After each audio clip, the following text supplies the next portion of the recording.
She typed a message begging for help and sent it to the wrong number. That single mistake would change her life, her daughter's life, and the future of a billion-dollar empire. But here is the thing. She did not know any of that yet. All she knew was that it was 2:17 in the morning. Her 3-year-old daughter was burning with fever, and she had nothing left. No medicine, no car, no one to call. Have you ever been so exhausted, so completely hollowed out by life, that you sent a message without even checking who it was going to? Have you ever been so deep in survival mode that pride became a luxury you simply could not afford anymore? Because that is exactly where Lila Reeves was the night everything changed. A single mother on the floor of a dark apartment, holding a phone with a cracked screen, about to reach out for help one more time. But the stranger on the other end of that text was not just anyone. And what he did next, no one, not even Lila, could have predicted.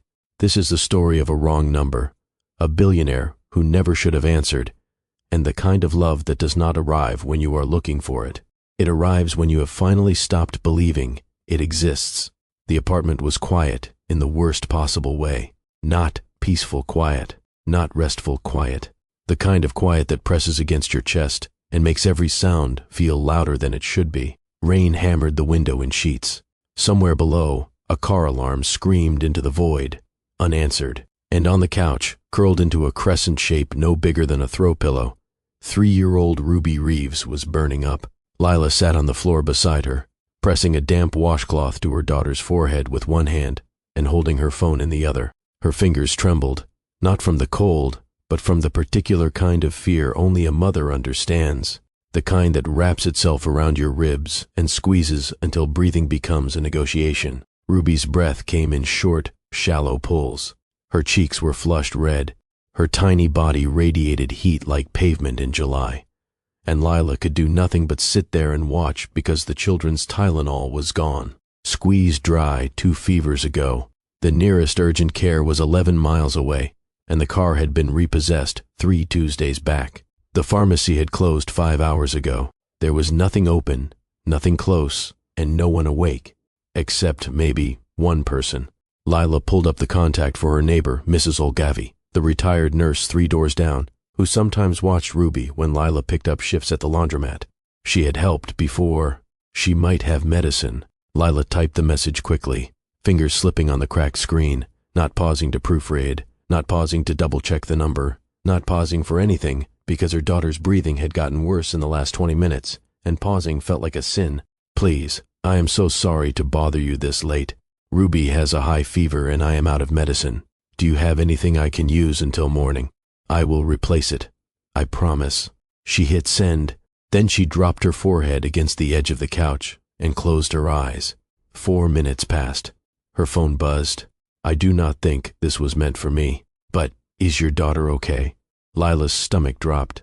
She grabbed the phone and stared at the screen. Wrong number. 1 digit off. She had just sent the most vulnerable message of her life to a complete stranger. Heat crawled up her neck. Shame flooded her chest so fast it made her dizzy. She typed quickly, I am so sorry. Wrong number. Please ignore. She almost locked the phone. Almost. But before she could, the screen lit up again. You did not answer the question. Is she okay? Lila stared at those words for a long time. No emoji, no sarcasm. No awkwardness, just a stranger at 2:21 in the morning, asking about a child they had never met. She did not know why she answered honestly. Maybe it was the hour. Maybe it was the loneliness. Maybe it was the simple, devastating fact that no one, not a single soul in months, had asked her that question and actually waited for the truth. She has a fever. I do not have medicine or a car. We will get through the night. There was a pause. Then the reply came. What is your address? Lila almost laughed. She typed back immediately. I am not giving my address to a stranger at 2 in the morning. Smart. Then tell me the nearest 24-hour pharmacy. I will have something delivered. She blinked. You cannot be serious. I have never been less funny in my life. Something cracked in her chest. Not trust. Not yet.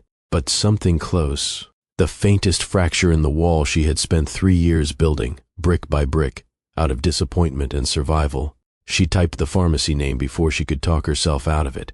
22 minutes later, a knock on the door. Lila's heart stopped. Nobody ever knocked on her door, not at this hour, not at any hour. She pulled on a hoodie, walked to the door on legs that felt like they might give out, and peered through the peephole. A driver in a pressed jacket stood holding 4 bags. She opened the door slowly. "Delivery for Lila Reeves," he said. She nodded, unable to speak. She signed. She took the bags. She closed the door, and then she sat on the kitchen floor and opened them one by one. Children's fever reducer, electrolyte popsicles, a digital thermometer, bottles of Pedialyte, and at the very bottom, tucked inside a small tissue-wrapped bundle, a stuffed gray rabbit with a blue bow around its neck. Attached to it was a handwritten note on a plain white card. "For Ruby, from someone who hopes she feels better by sunrise. D." Lila broke, not the quiet kind of crying, not the single tear rolling down the cheek kind, the ugly, shaking, full-body kind that comes from being held together by nothing but thread for so long that one act of unexpected kindness snaps everything loose at once. She cried until her ribs ached. She cried until her face was swollen and her sleeve was soaked. She cried because someone, a stranger, a faceless name on a phone screen, had done more for her daughter in 22 minutes than most people in her life had done in 3 years. She gave Ruby the medicine, watched the fever start to ease within the hour, held her daughter's small hand, and whispered promises she hoped the universe would let her keep. And then, sitting on the kitchen floor with her back against the cabinet, she picked up her phone and typed one more message. "Thank you. I do not know how to repay you." The reply came almost instantly. "You do not." Now, if this story is already pulling at something inside your chest, if you have ever known what it feels like to need help and not know where to turn, do me a favor. Hit that like button right now. It costs nothing, but it helps more people find stories like this one. And trust me, you are going to want to stay for what happens next. Because Lila is about to discover something about this stranger that changes everything. For 2 days, Lila told herself it was over. A glitch in the universe. A kind stranger who had already moved on with his life. She fed Ruby, changed her, watched the fever disappear completely by the second morning, and tried to forget the whole thing ever happened. But she could not. The rabbit sat on the couch where Ruby had placed it, and every time Lila walked past it, she thought about the note, the handwriting, the initial D. On the 3rd day, she opened the message thread again. Her thumbs hovered. She almost closed it. But then she typed, "She is better. Fever broke yesterday morning." She named the rabbit Captain. She did not expect a reply. She got one within a minute. "Captain. Strong name. Glad she is okay." Lila smiled before she could stop herself. "I still want to pay you back," she wrote. "You just did." That should have been the end of it. But it was not. Over the next week, messages crept in, small, careful, and deliberate, like 2 people learning a language neither of them had spoken in years. He asked about Ruby. She asked why he was always awake past midnight. He deflected. She noticed. They kept talking anyway. He told her his name was Dominic. She told him she used to design buildings before the world caved in. He did not press for details. She did not offer them. But somehow, in the margins between small talk and silence, something began to grow. Not romance. Not yet. Something quieter and harder to name. Recognition. The way 2 people who have both been through wreckage can look at each other across a room and know, without a single word, that the other one understands. One night, about 10 days after the wrong text, Lila was lying in bed, Ruby asleep beside her, and she could not stop thinking about it. About him, about how someone could be that generous without wanting anything in return. She reached for her phone, opened a browser, and hesitated. She did not want to know, but she had to know. She typed, "Dominic Ashford." The results loaded faster than she was ready for. Dominic Ashford, founder and CEO of Ashford Maritime Holdings. Net worth, $14.2 billion. Former military, media shy. Philanthropist, widower, no children. Lila dropped the phone like it burned her skin. She picked it up again, scrolling through photo after photo. Galas, press conferences, a Senate subcommittee hearing on coastal development. He was tall, dark-haired, sharp-jawed, built like a man who carried weight that had nothing to do with gravity. One profile called him the most private billionaire in America. Another described him as A man who turned personal tragedy into an industrial empire. Widower. That word sat in her chest like a stone. This was not just some generous stranger with a good heart and a loose wallet. This was one of the most powerful men in the country. And for the past 10 days, he had been texting her about a stuffed rabbit named Captain. Her hands shook as she opened the message thread. She typed one line. "You should have told me." His reply came after a pause.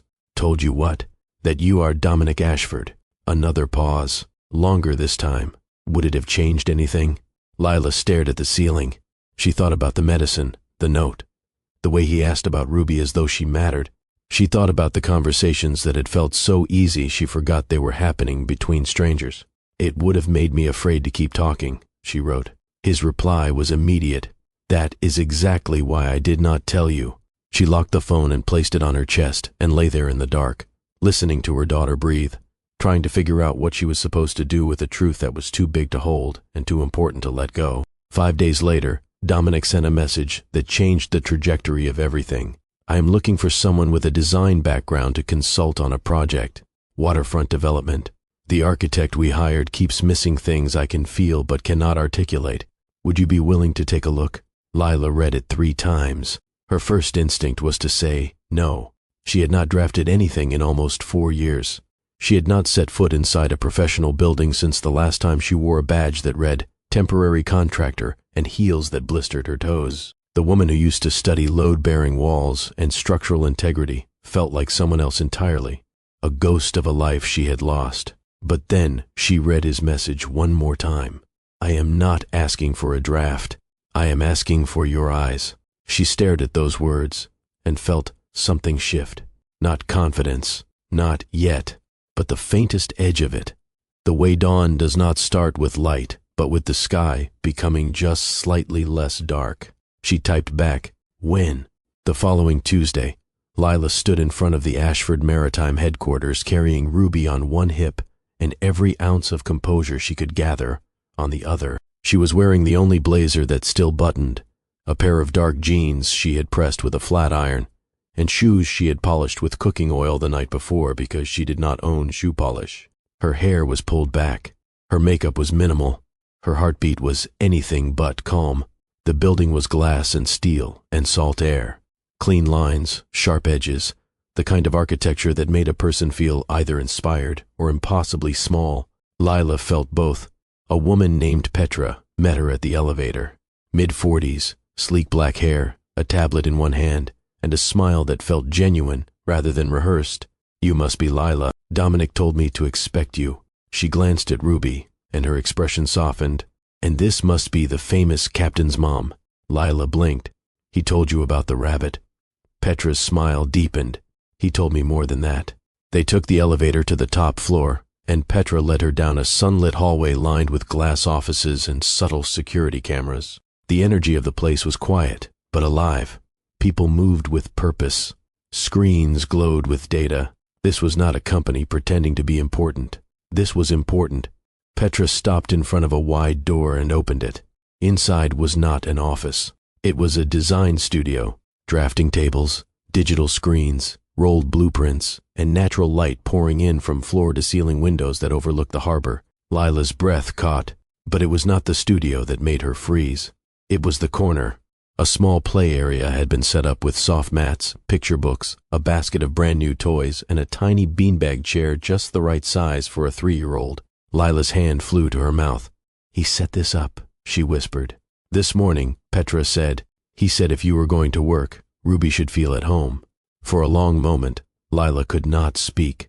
She just stood there in the doorway, holding her daughter, staring at a room that had not been designed to impress her. It had been designed to welcome her, and the difference between those two things was everything. Then Dominic walked in. He looked nothing like the photos, not because they were inaccurate, but because they missed everything that mattered. The photos captured the jaw, the posture, the tailored shoulders. They did not capture the way his eyes softened the instant he saw Ruby, the way he paused just half a beat before speaking, as though he wanted to make sure every word earned its place. "Lila," he said. "Dominic." He looked at Ruby. "Captain doing okay?" Ruby held up the stuffed rabbit and babbled something proud and unintelligible. Dominic crouched to her level. He looks well fed. Good leadership. Lila laughed. Really laughed. The kind that starts somewhere deep in the chest and opens something you forgot was closed. They spent the next hour reviewing the waterfront project. Dominic walked her through the files, the vision, the scope. He was professional, respectful, clear, but there was an undercurrent beneath the words. Not attraction, not yet. Admiration. The way he watched her study the blueprints. The way he listened when she pointed out a drainage concern on the east wing that no one else had flagged. At the end of the meeting, he slid a folder across the table. Inside was a consulting contract. Fair pay, flexible hours. Ruby, welcome any time. I am not rescuing you, he said. I do not believe in that. I am returning something the world took from you.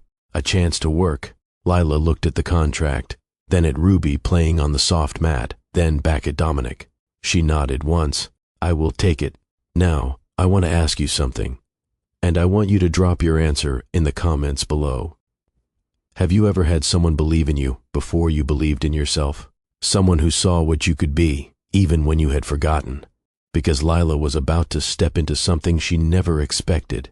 But what she found inside those walls was not just opportunity. It was a conspiracy, and it was about to put everything and everyone at risk. Lila threw herself into the work the way a drowning person grabs a rope, not gently, not cautiously, with everything she had. She arrived early every morning, usually before Petra, sometimes even before Dominic. She would check on Ruby first, settle her into the play area with Captain and a cup of juice, and then she would sit down at the drafting table and disappear into the plans. Her brain clicked back into gear like an engine that had been idle too long but never broken. She knew what to look for: load-bearing inconsistencies, material substitution patterns, structural compromises hidden beneath layers of approved paperwork. It was like brushing off an old instrument and remembering the tune. By the third day, she found it. It was not a design flaw. It was something worse. The structural engineer assigned to the waterfront project had approved falsified soil stability reports. The foundation plans were based on data that did not exist. Phantom numbers, fabricated test results. If built as drawn, the residential wing would begin settling within 18 months. Within 5 years, it would be condemned. Families who moved in trusting that building was safe would lose everything. Lila ran the numbers 4 times. Each time, the same result stared back at her. She sat at her desk, fingers tightening around her coffee mug, heart pounding in a rhythm that had nothing to do with caffeine. She thought about walking away. She was the new person, the outsider, the woman who got this job because of a wrong text message. Who would believe her? Who would listen? But then she looked through the glass partition at Ruby, asleep on the beanbag with Captain tucked under her chin, and she thought about all the other mothers, the ones who would sign leases in that building, the ones who would carry their children through the front door, believing the walls would hold. She could not stay quiet. Not for them, not for Ruby. That Thursday evening, after Ruby had fallen asleep in the play corner, Lila walked into Dominic's office and set the report on his desk. Someone lied to you, she said. The ground stability data is fabricated. Every soil report tied to the East Residential Wing is based on numbers that do not exist. Dominic read the report in silence. She watched his expression shift. Not surprise, something deeper, heavier. His jaw tightened slowly, like a door being sealed shut. When he looked up, his voice was low. I know who signed off on it. Lila felt the air leave the room. Who? Marcus Wren, my business partner. The name landed like a stone dropped into still water. Lila stared at him. Your partner? Your partner falsified engineering reports on a project that carries your name. Dominic stood and walked to the window. The harbor stretched out below, glittering under a bruised sky. He was quiet for a long time before he spoke again. Marcus has been pushing to accelerate the project timeline for months. I thought it was ambition. Now I understand it is something else entirely. He has set up shell companies to subcontract the engineering work. Those companies have already been paid. If the building fails after construction, insurance covers the loss. The company absorbs the hit, but Marcus walks away clean, with millions already in his pocket. And the families who move in, they suffer. That last word sat between them like a bruise. Lila crossed her arms. So, What do we do? Dominic turned from the window. You do not have to be part of this.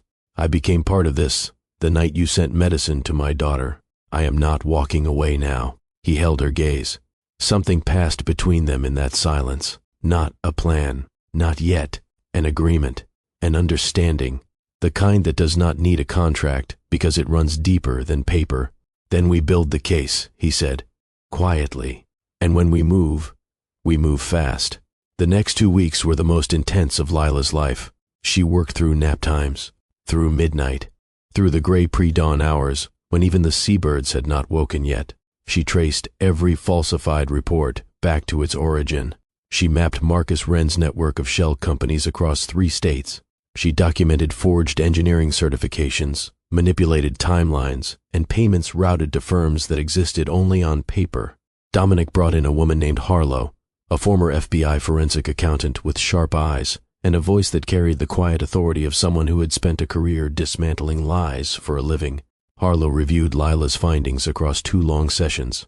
She asked questions that were surgical in their precision. She challenged assumptions. She tested every data point. And when she was finished, she looked at Lila across the table and said, 1 sentence, "You have got him."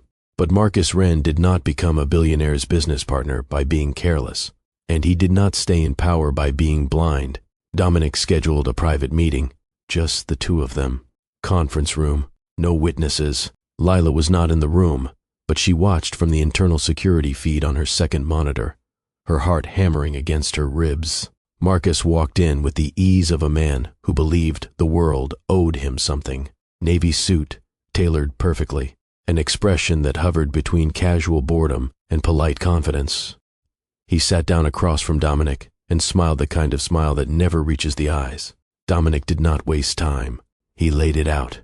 The falsified reports, the shell companies, the phantom subcontractors, the payments that did not match any real work. Marcus did not flinch. He tilted his head slightly, and then he did something Lila did not expect. He attacked.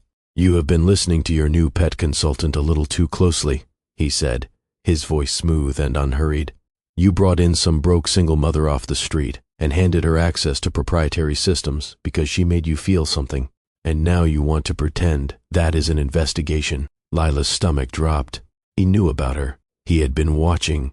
Marcus leaned forward. "You have until Friday to resign." Quietly, "I have already spoken to 2 board members who are tired of your grief, your mood swings, your secret projects. Walk away, and I will not drag her into this. She gets a nice severance, a quiet exit. Everyone wins." The room went silent. Lila could feel her pulse in her teeth. Dominic did not blink. "You underestimate me." Marcus stood and buttoned his jacket. "No. I understand you better than anyone in this building. You built something great, but you are too human now, and human does not survive here." He walked out without looking back. Lila closed the feed and leaned back in her chair. Her face was hot. Her hands were cold. And the only thing she could think was this: they were at war, and Marcus Wren played dirty. If you believe that courage is not the absence of fear, but the decision that something matters more than fear, share this story right now. Send it to someone who needs to hear it today, because what happens next is the part I have been waiting to tell you. The part where everything Lila lost starts coming home. That evening, Lila walked into Dominic's office without knocking. He was standing at the window, back to her, watching the city like he was waiting for it to collapse. "I saw everything," she said. He did not turn. "You were not supposed to. You really think I would sit at my desk and not watch what happened in that room?" He turned then, slowly, and she saw something in his face she had not seen before. Not just exhaustion, not just grief, the weariness of a man who had confirmed that the worst person he suspected was exactly who he feared, and worse, had the power to get away with it. "He has the board," he said. "Then we take it outside the board. We go public and put the company at risk. Thousands of employees, years of research. If I move too fast, he spins it. I look like the unstable billionaire clinging to control. You look like the woman I manipulated to cover my own mistakes." Lila's throat tightened.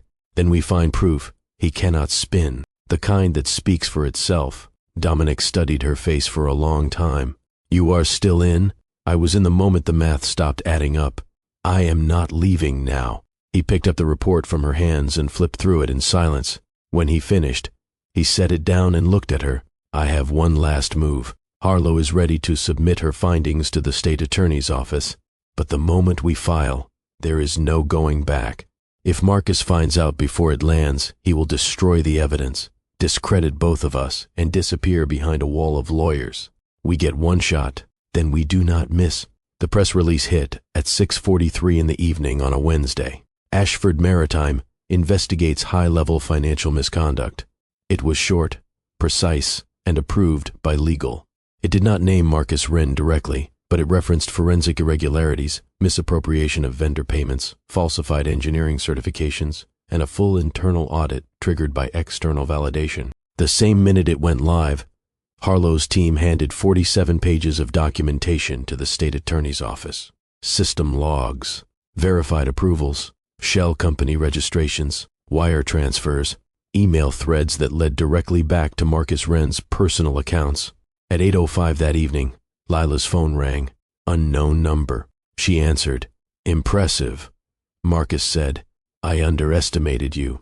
Lila did not speak. I wanted to destroy Dominic. You were just a name on a report, an accident, and somehow you became a problem.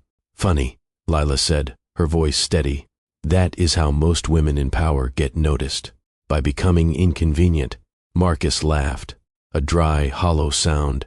You think this ends here? I know it does. He paused. Then his voice went cold. You will not win, Lila. Dominic may crawl out of this, but you are disposable. Always have been. She hung up. She did not need to hear the rest. She had already won, and he was the last person to know it. By morning, it was over. Officially over. Marcus Wren was placed on administrative leave pending a full federal investigation. The board, blindsided by the speed and depth of the evidence, voted unanimously to suspend all financial operations tied to his tenure. His badge was deactivated. His office was sealed. His name was already being removed from internal directories before lunch. Headlines ran across every financial outlet in the country. Whistleblower exposes multi-million-dollar fraud at Ashford Maritime. One article mentioned a former architect and single mother who uncovered the breach. They did not name her, but they would. Sooner or later, she was not afraid of that anymore. Lila stood at the nursery window that afternoon, arms crossed, watching the harbor. Ruby was behind her, stacking blocks and narrating the construction process to Captain the Rabbit with the authority of a seasoned foreman. A quiet knock made Lila turn. Dominic. He looked like he had not slept in 2 days, but his eyes were brighter than she had ever seen them. You were right, he said. About what? You do not scare easy. She shook her head. Neither do you. He stepped inside and looked at Ruby, who spotted him immediately and toddled over with both arms raised and a grin so wide it took up half her face. He picked her up without hesitation. How is my favorite project manager? He asked. Ruby babbled something enthusiastic and shoved Captain into his face. Dominic laughed. A real one, the kind that sounded like it had been locked away for a long time and was only now remembering how to come out. He turned to Lila, still holding Ruby. I want you to take tomorrow off. Rest. Be with her. You have earned it. And the day after that? He looked at her. I want to offer you something permanent. Director of Structural Oversight. Full team. Full autonomy. Direct report to me. You build the system from the ground up. Your rules. Lila stared at him. That is a big job. So is what you just did. She did not answer right away, but the answer had already formed. It had been forming since the night a stranger sent medicine to her daughter and asked for nothing in return. Yes, she said. I will take it. He nodded. Then, one more thing. He hesitated, and for the first time since she had known him, he looked uncertain, almost vulnerable. If you say yes to the job, I would also like to ask you to dinner. Lila raised an eyebrow. And if I had said no to the job? He met her eyes. I would have asked you to dinner anyway. She laughed, and the sound filled the room like sunlight. 3 months later, Lila stood in her own office at Ashford Maritime. Her name was on the door. Ruby's crayon drawings were taped to the glass. Blueprints covered the desk. The waterfront project had been redesigned from the ground up. Safe, Sound, built to last. Built the way it should have been from the beginning. Ruby ran in one afternoon, Captain dragging behind her, a piece of paper clutched in her free hand. She climbed into Lila's lap and held up a crayon drawing. 3 stick figures standing in front of a house by the water. One tall, one medium, one very small. And above them, in wobbly purple letters, one word: family. Lila stared at it, her vision blurred. Her throat tightened. She pulled Ruby close and whispered into her hair, "That is the best thing anyone has ever designed." That night, after Ruby had fallen asleep between them on the couch, Dominic reached for his phone and opened an old message thread. The very first one. He turned the screen toward Lila. There it was, the message that started everything. "Please, I am so sorry to bother you this late. Ruby has a high fever, and I am out of medicine. Do you have anything I can use until morning? I will replace it, I promise." And below it, his reply: "I do not think this was meant for me, but is your daughter okay?" He had saved it, titled the screenshot with 2 simple words. The beginning. Lila looked at him. "You really kept that?" "I keep everything that matters." She leaned into him, and for the first time in years, maybe for the first time ever, the silence did not scare her. It held her, like a promise that had already been kept. And outside the window, the harbor lights shimmered across the water, steady and bright, as though the whole world had finally exhaled. Thank you for staying until the very end of Lila and Dominic's story. If it moved you, if it made you believe even for a moment that the wrong turn can lead to the right place, then this story did exactly what it was meant to do. Drop a comment and tell me, do you believe in accidents, or do you believe some things are meant to find us? I would love to hear your answer. If you have not already, please subscribe to Sweet Love Journey and hit that bell so you never miss a story. Every week, we bring you tales of love, courage, and the beautiful chaos of being human. And if you know someone who is going through a hard time right now, someone who needs to hear that their story is not over, share this video with them. Sometimes a single message can change everything, even when it is sent to the wrong number. Until next time, keep believing.